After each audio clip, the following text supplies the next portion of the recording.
Bienvenue sur Popcorn Recap. Aujourd'hui, on s'attaque au résumé du film Careful What You Wish For, sans flamme, et où les illusions se brisent. Tout commence lorsqu'une famille arrive dans leur maison de vacances au bord de la mer. Le jeune Martin, enthousiaste à l'idée de passer l'été, retrouve rapidement son ami Carson, qui lui parle de toutes les activités de la plage.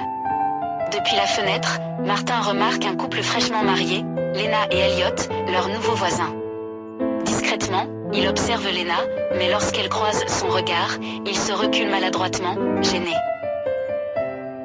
Cherchant à se changer les idées, Martin part faire un tour à vélo et tombe une nouvelle fois sur Lena. Troublé, il finit par en parler à Carson, qui essaie de le rassurer. « Tu verras, cet été va être génial. » Plus tard, le père de Martin lui propose d'aller saluer leur voisin Elliot, qui, en apprenant que Martin est doué de ses mains, lui demande de vérifier l'état de son bateau. Le lendemain, alors qu'il inspecte l'embarcation, Martin est captivé par la vision de Lena sortant de l'eau.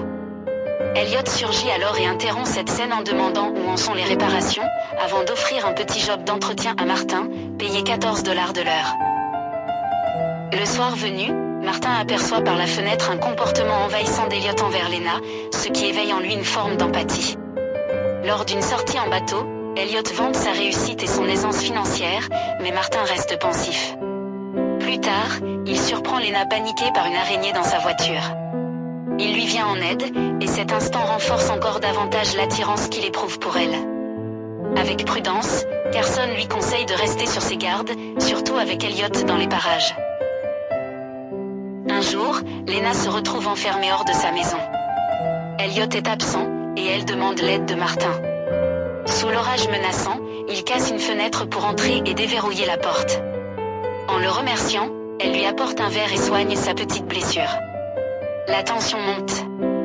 Martin l'embrasse, puis s'excuse, mais Lena répond en prolongeant le baiser. Ils passent la nuit ensemble. Au matin, elle lui pose des questions sur son expérience amoureuse, il embellit la vérité, prétendant avoir déjà vécu ce genre de moment. Carson, ayant entendu des bruits, taquine Martin, mais celui-ci ne pense qu'à Lena. À plusieurs reprises, ils se retrouvent secrètement, que ce soit sur le bateau, au bar ou ailleurs. Leur relation devient de plus en plus risquée. Lena finit même par lui offrir un téléphone pour qu'ils puissent communiquer plus facilement. Mais la situation bascule lorsqu'un jour, Lena appelle Martin en panique, une violente dispute aurait éclaté entre elle et Elliot, et elle l'aurait accidentellement tué. Terrifiée, elle supplie Martin de l'aider à cacher la vérité. Ensemble, ils montent un plan pour faire passer la mort d'Elliot pour un accident en mer. Martin transporte le corps, incendie le bateau en se faisant passer pour Elliot et pense que tout est réglé. Mais une femme révèle à la police qu'Elliot possédait une assurance vie très importante, dont Lena est l'unique bénéficiaire. L'enquête se resserre. Des témoins affirment avoir vu quelqu'un ressemblant à Elliot le soir de l'incident. Les parents de Martin sont à leur tour interrogés. Son ami Carson mentionne qu'il sortait avec une fille dont il ne connaît pas l'identité, ce qui attire encore plus les soupçons sur Martin. La pression monte. La police prélève même des échantillons d'ADN chez lui.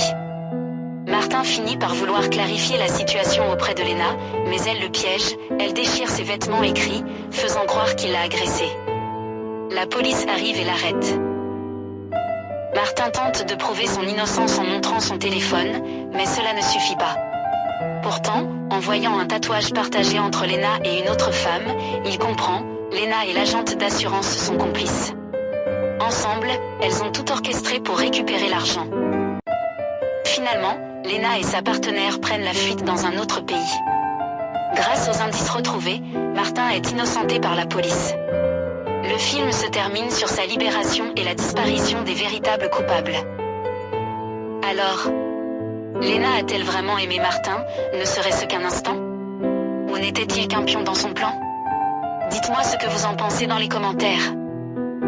Si cette histoire vous a plu, abonnez-vous, laissez un j'aime, et partagez la vidéo. On se retrouve très vite pour un nouveau Popcorn Recap rempli de suspense et d'émotion.